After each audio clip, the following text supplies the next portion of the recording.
ഓം ശ്രീനാരായണ പരമഗുരവേ നമഃ.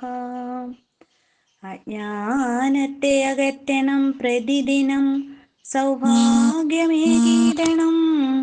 പ്രജ്ഞാശുദ്ധി ഉദിക്കണം, വികടമാം ഭാവങ്ങൾ പോയി മാറണം. വിജ്ഞാനം വെളിവാകണം, ഗുണഗണം വർദ്ധിക്കണം. മേൽക്കുമേൽ സാക്ഷാൽ സദ്ഗുരു തൻ്റെ പാദം ഇതിനായി കൂപ്പുന്നു ഞാൻ ആദ്യമായി. സാക്ഷാൽ സദ്ഗുരു തൻ്റെ പാദം ഇതിനായി കൂപ്പുന്നു ഞാൻ ആദ്യമായി. അറിവിൻ്റെ നിറവാർന്ന ഭഗവാന്റെ മഹിമയിൽ, അറിവിൻ്റെ നിറവാർന്ന ഭഗവാന്റെ മഹിമയിൽ ഒരു നല്ല ദീപം പോൽ ജ്വലിച്ചു നിൽക്കാൻ കനിയണമേ എന്നും കൃപ ചൊരിയണേ ഗുരുവേ. ഈ പ്രാർത്ഥന അവിടുന്നു കൈക്കൊള്ളണേ, ഈ പ്രാർത്ഥന അവിടുന്നു കൈക്കൊള്ളണേ. ശ്രീ ഗുരു ഭാഗവതം 27-ാം ദിവസം സംഭാഷണം ഭാഗം 1. ഓം ഗുരുർബ്രഹ്മ ഗുരുർവിഷ്ണു ഗുരുർദേവോ മഹേശ്വരഃ. ഗുരുഃ സാക്ഷാത് പരം ബ്രഹ്മ തസ്മൈ ശ്രീ ഗുരവേ നമഃ. ഓം ശാരദാ ശാരദാംഭോജവദന വദനാംബുജേ സർവദാ സർവദാസ്മാകം സന്നിധിം സന്നിധിം ക്രിയാത്. ഓം ശ്രീ ശാരദാംബികായേ നമഃ. ഓം നമോ ഭഗവതേ സർവേശ്വരായ. ഓം ശ്രീനാരായണ ജഗദ്ഗുരുവേ നമോ നമഃ. ശ്രേഷ്ഠനാം മഹാകവി രവീന്ദ്രനാഥ ടാഗോർ വർക്കല ശിവഗിരി മഠത്തിൽ അണഞ്ഞപ്പോൾ ബ്രഹ്മചൈതന്യം പ്രഭ ചൊരിയും ഗുരുവിൻ്റെ നിർമ്മല മുഖാംബുജം കണ്ടു വിസ്മയിച്ചുപോയി. ദാർശികനാം കവിയോദിനാനുലകിതിൽ പേർത്തും ഞാൻ സഞ്ചരിച്ചു വിവിധ ദേശങ്ങളിൽ. കണ്ടതിൽ ഇതുപോലെ ദിവ്യനാം ഒരാളെ ഈ വിണ്ടിലെ ബ്രഹ്മജ്ഞാനം ഗുരുദേവനെ പോലെ.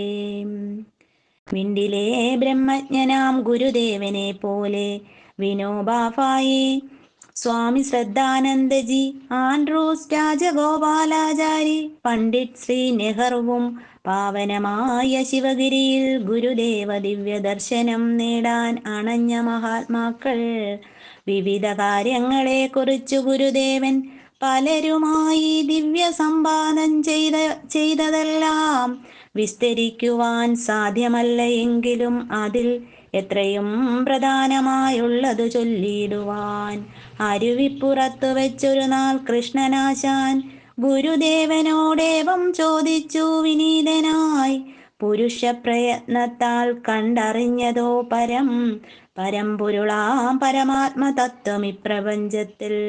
ഉത്തരമരുൾ ചെയ്തു ഗുരുദേവന്, ആത്മതത്വം ഈശ്വരൻ മഹർഷീശ്വരന്മാരിലൂടെ വെളിവാക്കിയതാണതല്ലാതെ ഒരുവർക്കും തെളിവിൽ അനുഗ്രഹമില്ലാതെ. ആത്മതത്വം ആഴിയിൽ നിന്നു തിര ഭിന്നമല്ല ഏതുപോലെ ആത്മസത്തയിൽ നിന്നു ഭിന്നമല്ലുലകവും. ഗുരുദേവനെ ദർശിച്ചിടുവാൻ മഹാത്മജി ഒരു നാൾ ശിവഗിരി മഠത്തിൽ അണഞ്ഞപ്പോൾ ഗുരുദേവനും മഹാത്മജിയും പരസ്പരം അറിയിക്കാൻ നടത്തി സംഭാഷണം. ചോദിച്ചു മഹാത്മജി, അയിത്താചാരം ഹിന്ദുവേദത്തിൽ പ്രമാണമായി വിധിച്ചിട്ടുണ്ടോ സ്വാമി? അയിത്തം വിധിച്ചിട്ടില്ലെങ്കിലും സവർണരാൽ അയിത്തമാചരിക്കപ്പെടുന്നു ഭാരതത്തിൽ. മഹത്താം ആർഷ സംസ്കാരത്തെ ദുഷിപ്പിച്ചോര് അയിത്തം മാറ്റണം അസംശയം. അയിത്തം മാറാതാർഷധർമ്മമുജ്വലിക്കില്ലേ?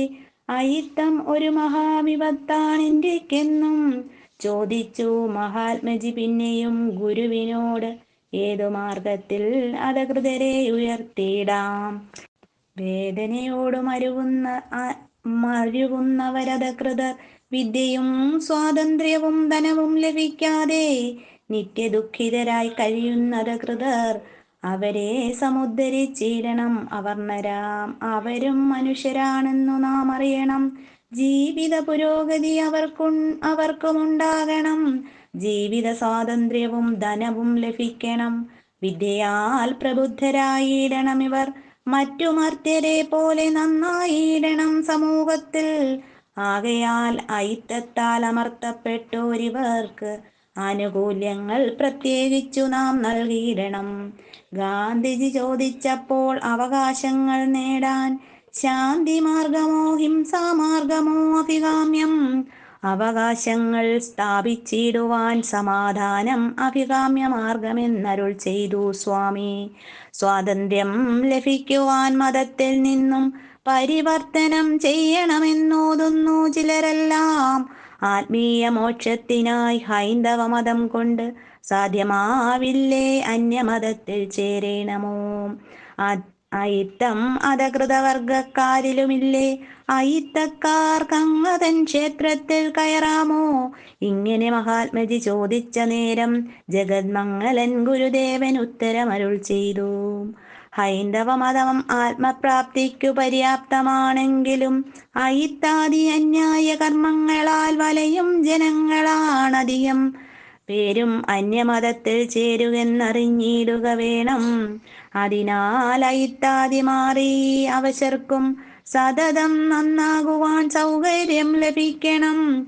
എങ്കിലീ സനാതന മതത്തിൽ തന്നെ ഭയശങ്ക കൂടാതെ മരുവീടും ഈ മനുഷ്യരും. നാം പരിപാലിച്ചിടും ധാർമ്മിക ക്ഷേത്രങ്ങളിൽ നിജമാമയിത്തവും ജാതിഭേദവുമില്ല. പരിപാവനമായ നമ്മുടെ മഠങ്ങളിൽ ഹരിജൻ വിദ്യാർത്ഥികൾ പഠിച്ചു വളരുന്നു.